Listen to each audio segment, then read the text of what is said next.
सुख शंभु को भारी। तुलसीदास यह विचार करे, जय हो। श्री राम भजन बिना सब जीव दुखारी। भगवान के भजन बिना तो सब जीव दुखी है।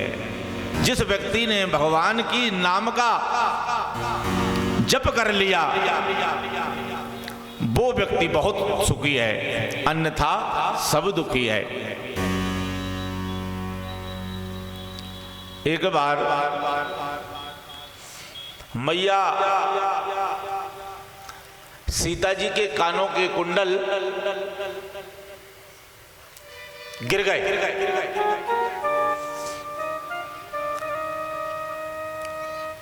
भगवान ने कहा, लक्ष्मण तुमने सीता के कुंडल देखे हैं क्या?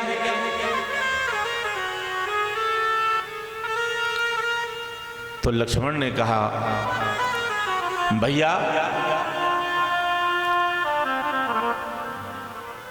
मैंने भाभी के कभी कान तो देखे ही नहीं, कुंडल की तो बात ही दूसरी है। आप कोई ऐसे से पूछिए जिस व्यक्ति ने सीता मैया को संपूर्ण देखा हो। मैंने कभी भाभी के कान देखे ही नहीं। तो भगवान प्रभु ने कहा, फिर तुमने क्या देखा? तो लक्ष्मण जी ने कहा, मैं तो चरणों का सेवक हूं, देखे माता के कान नहीं। जय हो।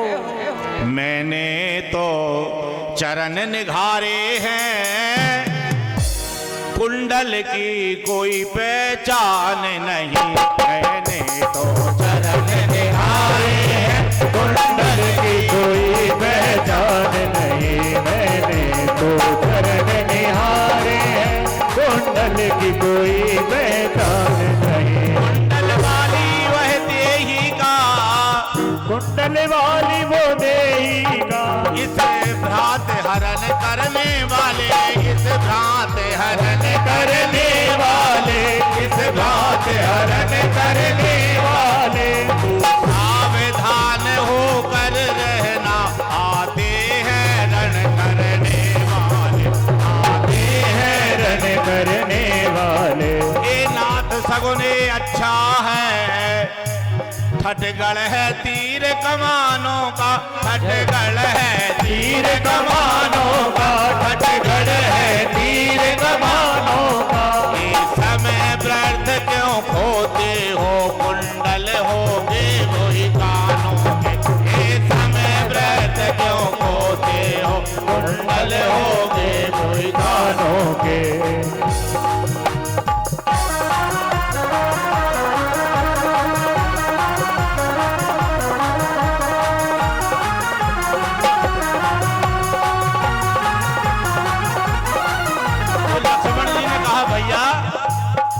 मैंने मैया के तो कान देखे हैं।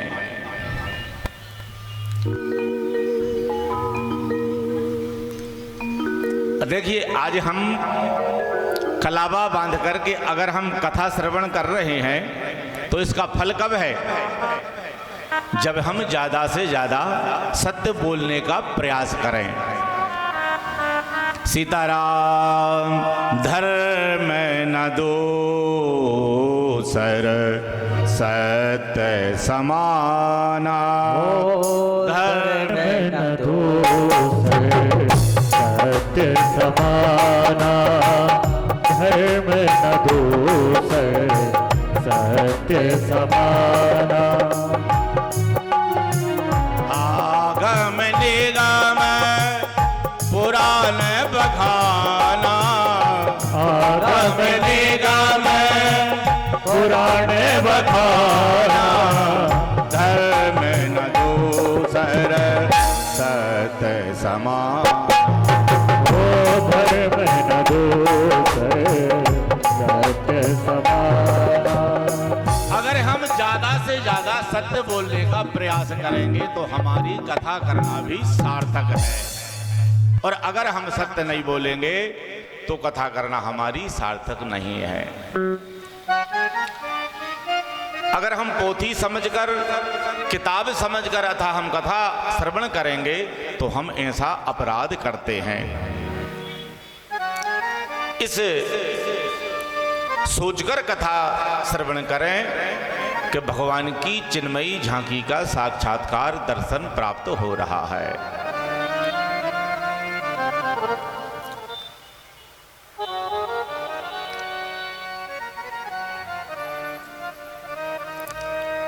आज सूत जी ने, ऋषियों ने सूत जी से 6 प्रश्न किए। आप इतिहास के जानकार हो, पुराणों को व्यक्त वक्ता हो, कुछ पूछने की इच्छा है।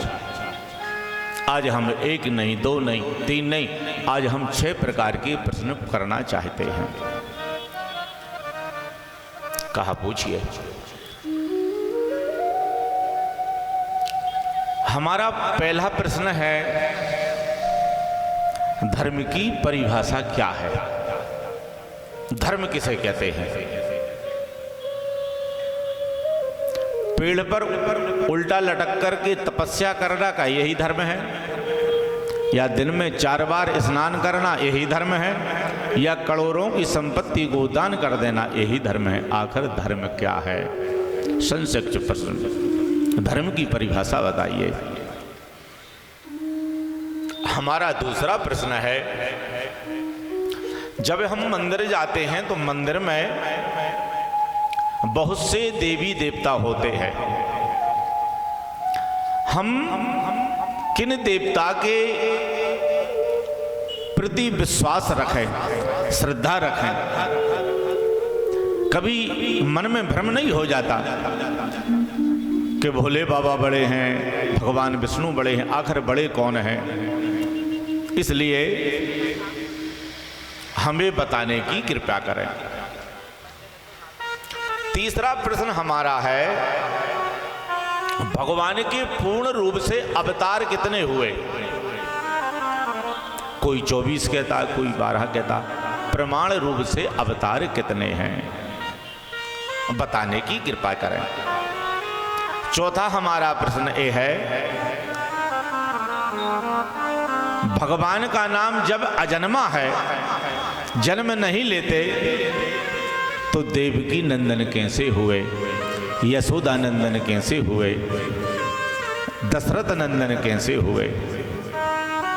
पांचवा हमारा प्रश्न है, वक्ता वो श्रेष्ठ नहीं है जो छोटी सी बात को बहुत बड़ी बनाकर बोले। वक्ता तो वो श्रेष्ठ है गाघर में सागर भर करके छोटी सी बात को सूक्ष्म रूप से ही बताए। अगर व्याख्यान करने बल जाए तो सामने वाले श्रोता सब सो जाएं, तो कथा का क्या मतलब निकला? इसलिए सूक्ष्म रूप से ही बताए। छठवां हमारा प्रश्न ये है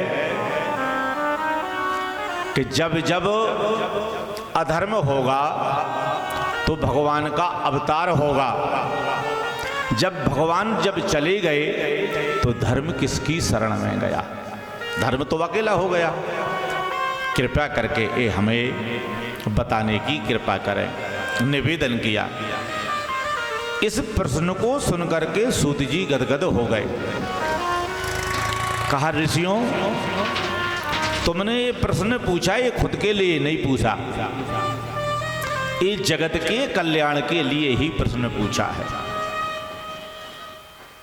सूत जी ने बड़ी अच्छी स्तुति की। जन्माद्यस्य यतोन्वयादितरतश्चार्थे सुविज्ञः स्वराट् तेने ब्रह्महृदाचयादिकवये मुह्यन्ति यत्सूरयः तेजो वारिमृदां यथा विनिमयो यत्र सर्गोर्मृषा दाम्ना स्वेन सदा निरस्तकुहकं सत्यं परं धीमहि। संस्कृत में यही तो सबसे बड़ी समस्या है महाराज। इसलिए तो भागवती जी को बड़ी मनीषी लोगों को बताया है श्रवण करने के लिए। अब हमने क्या कह दिया आपको क्या मालूम। इसलिए बड़े तपस्वी लोगों के लिए वक्ता भी ज्ञानवान होना चाहिए, श्रोता उससे ज्यादा ज्ञानवान होना चाहिए, जब कथा जिनमयी होती भागवत की कथा। अब अपने तो ऊपर से निकल रही महाराज कथा का क्या था, इसलिए सरल रूप में कहने की ही चेष्टा करें। आहा, क्या अर्थ लगाएं जन्माद्यस्य तोन्मया का।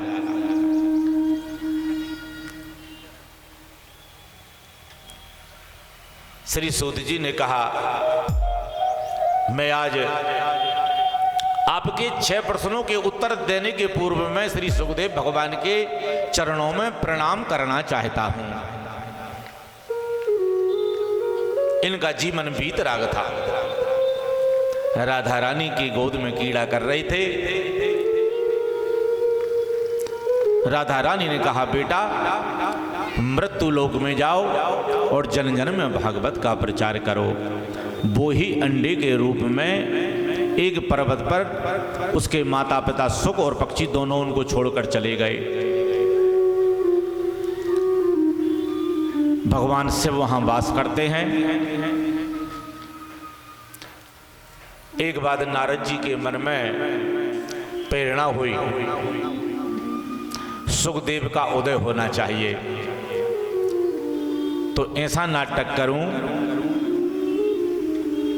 कि सुखदेव का उदय हो जाए। तो नारद जी मन में सोचा, मेरे द्वारा भगवान लक्ष्मी नारायण में और मैया लक्ष्मी में मेरे द्वारा विवाद तो हो चुका है, और ब्रह्मा और ब्रह्माणी में भी विवाद हो चुका है। केवल भक्त शिव और पार्वती रह गए। तो नारद जी कहाँ चले गए? डायरेक्ट कैलाश पर्वत पर शुरू हो रही है शिव की कहानी, शुरू हो रही है शिव की कहानी, शुरू हो रही है शिव की कहानी, शुरू हो रही है शिव की कहानी। हो माथे पे चंदा, माथे पे चंदा, छठों में गंगा, जटों में गंगा, शिव उगड़दानी, शुरू हो रही है शिव की कहानी, शुरू हो रही है शिव की कहानी।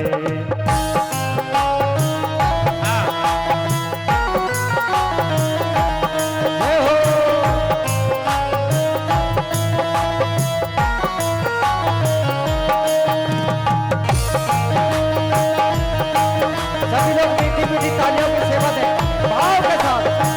बोलिए राधा रमन सरकार की।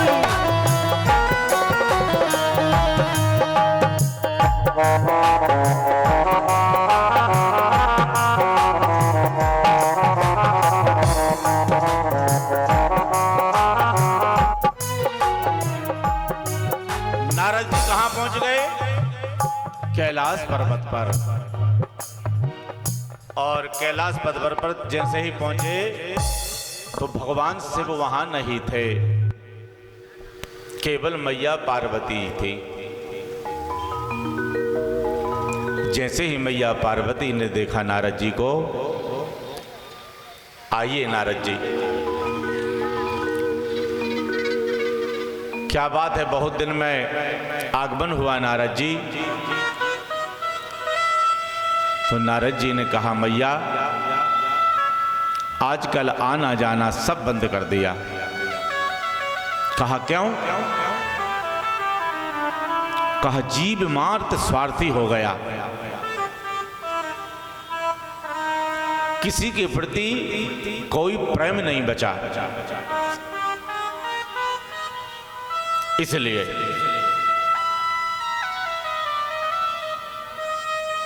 मैया ने लड्डू रख दिए 2, जल रख दिया। आहा हा, पाइए। मैया ने कहा सुनो नारद जी, हमारे पतिदेव तो इतना प्रेम करते हैं कि गुरु का दिया हुआ जो मंत्र है, शास्त्र कहते हैं उसको गोपनीय ही रखना चाहिए। लेकिन हमारे पतिदेव तो इतने भोले हैं, सुबह से शाम तक भजन करने के बाद में संध्या काल में जब वापस आते हैं तो सम्मुख में बैठा कर कहते, देवी आज मैंने भगवान श्री कृष्ण का दर्शन किया,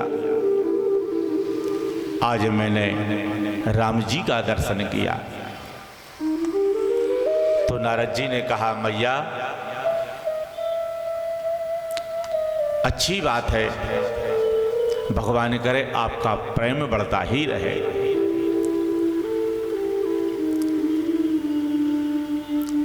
लेकिन जिस व्यक्ति से जो व्यक्ति प्रेम करता है तो उससे कोई बात छुपाई नहीं जाती। आपके पति आपसे प्रेम करते हैं, इसका आपके पास क्या प्रमाण है? कर लो जी, कर लो बात। अब इसके भी प्रमाण की आवश्यकता है क्या? कहा नहीं, बताइए। कहा संसार की जो भी वस्तु हैं, चीजें हैं, वो सब बता देते हैं। अच्छा, कहा तो आपके गले में जो मुंडों की माला है, इसमें ये सिर किसके लगे हैं, ये बात आपको बताई?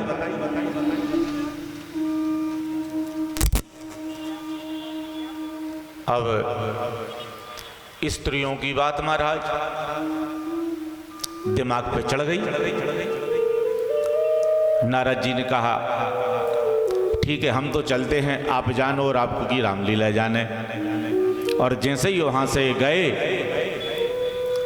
तो बीच में भोले बाबा को प्रणाम करते हुए कहा, बाबा घर जल्दी जाना, मैया ने बुलाया है। भगवान शिव ने कहा जब आप वहां गए हैं तो बुलाई रही होगी, कुछ तो करके आए होगे।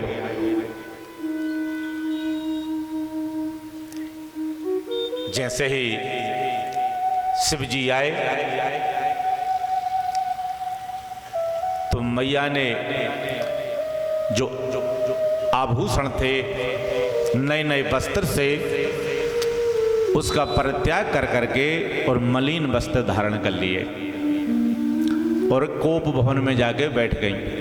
पहले राजा महाराजा, बड़े बड़े राजा महाराज हुआ करते थे, तो उनके एक रानी तो रहती नहीं थी। चित्रकेतु के महाराज 1 करोड़ रानियां थी, पता नहीं थी हाउ। तो उनकी रूठने की अगल व्यवस्था बनाई जाती थी और उस पर लिखा रहता था कोप भवन। तो मैया पार्वती भी कोप भवन में चली गई। जैसे भगवान से वो वहां पहुंचे, कहा देवी क्या बात है? कहा हमसे तो आप बात ही मत करो, ऊपर से भी काले हो और अंदर से भी काले।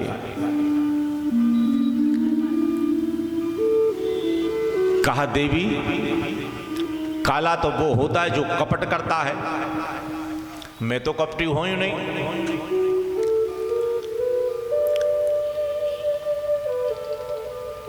कहा आप अगर हमें प्रेम करते होते तो आपके गले में जो मुंडों की माला है, इनमें किसके सर लगे हैं ये कभी बताई? इस बात को सुनकर के भगवान शिव के नेत्र सजल हो गए। कहा देवी कभी आपने अवसर ही नहीं दिया बताने का। वैसे तो आप अम्बा परम्बा जगदम्बा हो, लेकिन जब जब आपने शरीर का परित्याग किया है, हम तो आपसे इतना प्रेम करते हैं कि जब जब परित्याग करे हैं वो एक एक सर लेकर के और मुंडों की माला बना करके गले में पहले हैं हम। किसी के सर नहीं है, ये आपके ही सर हैं।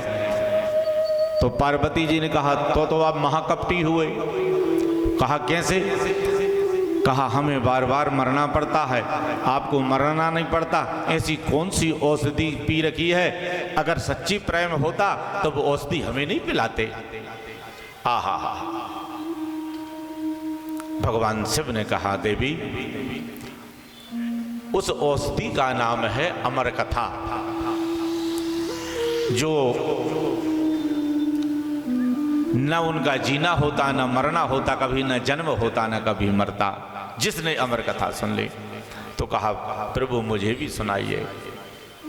तो वक्ता बन गए भगवान शिव और श्रोता बन गई पार्वती जी। अब जहां वो कथा सुना रहे थे महाराज, वहां कोई नहीं था, केवल वो पक्षी अपने माता पिता दोनों चले गए और टूटा हुआ जो अंडा पड़ा था केवल बस वो ही है। भगवान शिव ने कहा देखो हम तो नेत्र बंद करके कथा करते हैं, कौन सुन रहा कौन नहीं सुन रहा इसका तो हमें भान ही नहीं रहता। हमें कैसा पता लगेगा कि आप कथा श्रवण कर रही हैं? तो कहा एक काम करो, हम हुंका देते रहेंगे, हाँ जी हाँ जी। पहले दिन की भगवान शिव ने कथा प्रारंभ की, मैया पार्वती सम्मुख विराजमान हो गई और हूं का हुंका देने लगी। दूसरे दिन की कथा प्रारंभ हुई, तीसरे दिन की कथा प्रारंभ हुई, अंडा फूट करके उसमें जीव आ गया। और जैसे ही चौथे दिन की कथा हुई तो पक्षी बड़े प्रेम से कथा को श्रवण कर रहा है, क्योंकि चौथे दिन की कथा तो गुलाब जामुन की कथा है महाराज, भगवान का प्राकट होता है तो बड़ा गदगद हो रहा। अब जैसे ही पांचवें दिन की कथा सुनी तो अब 4 दिन से कथा सुन रही थी तो शरीर में कभी कभी थकावट भी हो जाती है, तो मैया को निद्रा ने घेर लिया, सो गई। पक्षी ने सोचा कथा कहीं विश्राम ना ले ले, इसलिए मैया पार्वती के सुर में और उच्चारण करने लगा हूं का। जैसे ही 7वें दिन की कथा हुई और भगवान शिव ने कहा देवी बताइए योग क्या है, त्याग क्या है। और जैसे ही भगवान शिव ने जयकारा लगाया जोर से, बोल बाल कृष्ण भगवान की जय हो, मैया की नींद खुल गई। कहा आगे क्या हुआ बताइए। भगवान शिव ने कहा कथा तो पूरी हो गई। तो कहा हमने तो सुनी नहीं। तो भगवान शिव ने कहा फिर कथा कौन सुन रहा था? पीछे देखा तो तोता कथा सुन रहा था। भगवान शिव ने कही इसने कथा सुनी, इसमें हमें कोई आपत्ति नहीं है, लेकिन विधि के विपरीत कथा सुनी, पीछे बैठ करके कथा सुनना ब्रह्म विद्या की चोरी करना होता, अपराध है। कैलाश पर्वत से आप नीचे आओगे तो आपका मिलेगा का बद्री विशाल, जो गए होंगे उनने देखा होगा। त्रिशूल लेके दौड़े महाराज,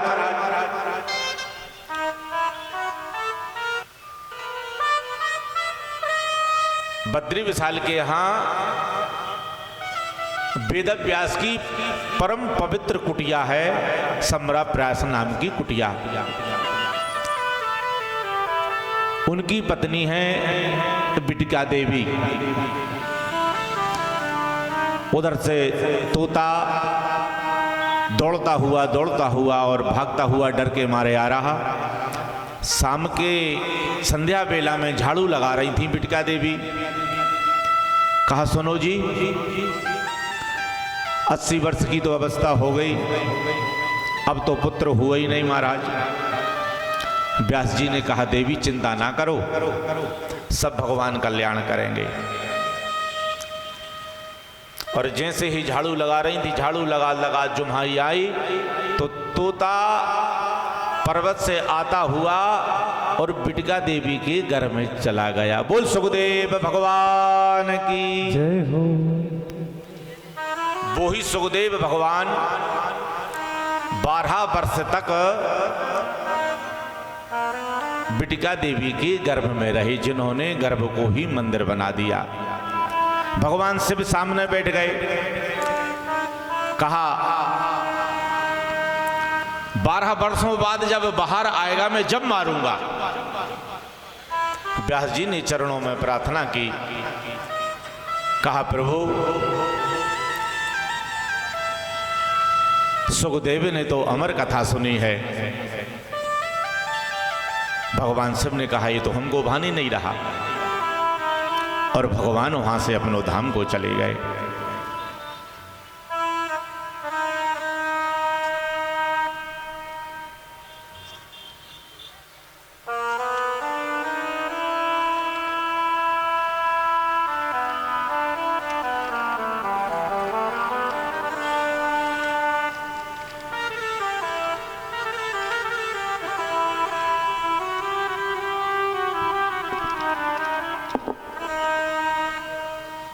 भगवान वहां से चले गए। अरे मत बांधो गठरिया अब जस की, मत बांधो गठरिया अब जस की, मत बांधो गठरिया अब जस की, मत बांधो गठरिया अब जस की, मत बांधो गठरिया अब जस की, मत बांधो गठरिया अब जस की, मत बांधो गठरिया अब जस की, मत बांधो गठरिया अब जस की। भोलेनाथ भगवान की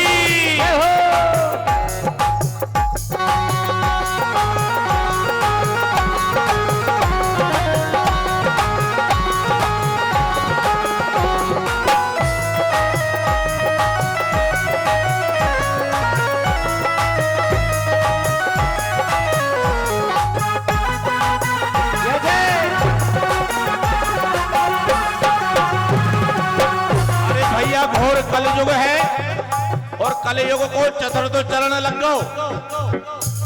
इसलिए जब पाप की गठरिया लेके कहां जे हो, बैकुंठ में तो जंगा मिले न महाराज।